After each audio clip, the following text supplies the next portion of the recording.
পরবর্তীতে আমরা এটাও জানতে পারি যে এই মেয়েটা তার এই নানার সাথে রাতের বেলা ঘুমায়, সে নিজেই বলছে। তো বিষয়টা হচ্ছে যে আপনারা দেখতে পাচ্ছেন যে সামাজিক যোগাযোগ মাধ্যমে আমাকে নিয়ে একটা বিষয় ভাইরাল হয়েছে, বিভিন্ন পত্র পত্রিকায় সেগুলো হয়তো প্রচার হচ্ছে।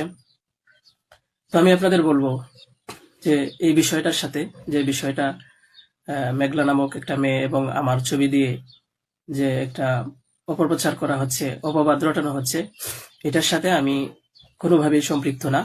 আমি এটার বিষয়ে কিছুই জানি না। আমি যদি বলি তাহলে বলবো যে এই মেয়েটা আমাদের এখানে পড়াশোনা করেছে, গত বছর পড়েছে এবং এর আগের বছরও পড়েছে। তো এর আগের বছর পূর্ণ বছর পড়াশোনা করার পরে সে আমাদের মাদ্রাসা থেকে চলে যায়।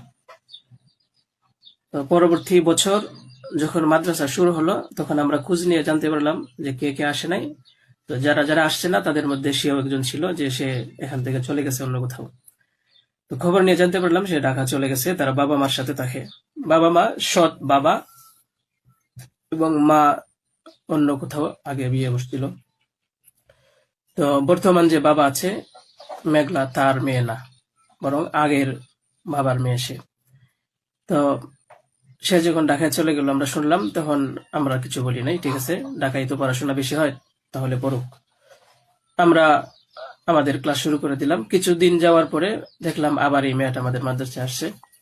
তো আসার পরে জিজ্ঞাসা করা হলো যে কেন, কি অবস্থা, কোথা থেকে আসছো? সে বললো যে ঢাকায় চলে গেছিলাম, এখন নানা ভাই জোর করে নিয়ে আসছে আমারে। আমি আসতে চাইছিলাম না, আমাকে জোর করে নিয়ে আসছে নানা ভাই। দেশবাসী, আমি আপনাদের সাথে শুধু এই কথাটাই বলতে চাই যে যে মেয়েটা এখানে আসতে চাইছিল না, চাচ্ছিল না, তাকে কেন জোর করে আনা হলো? তাকে জোর করে আনার পিছনে কি কারণ ছিল বা তার কি স্বার্থ ছিল? পরবর্তীতে আমরা এটাও জানতে পারি যে এই মেয়েটা তার এই নানার সাথে রাতের বেলা ঘুমায়, সে নিজেই বলছে।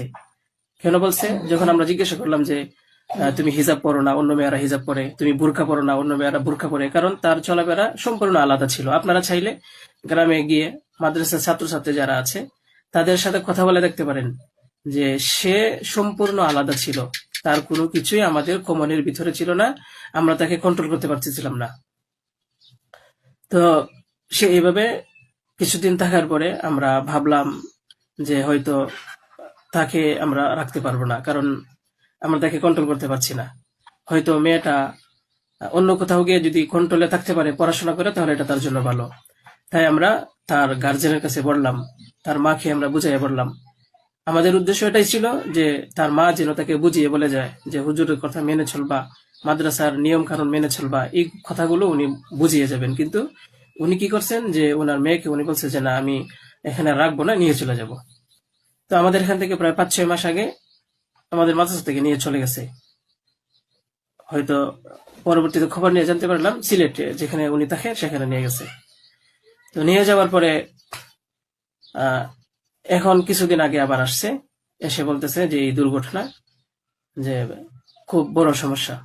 যে কথাটা শোনার পরে আমার মতো একজন সাধারণ মানুষ, আমি আর সহ্য করতে পারছি না, আমি আর নিজেকে ঠিক রাখতে পারি নাই।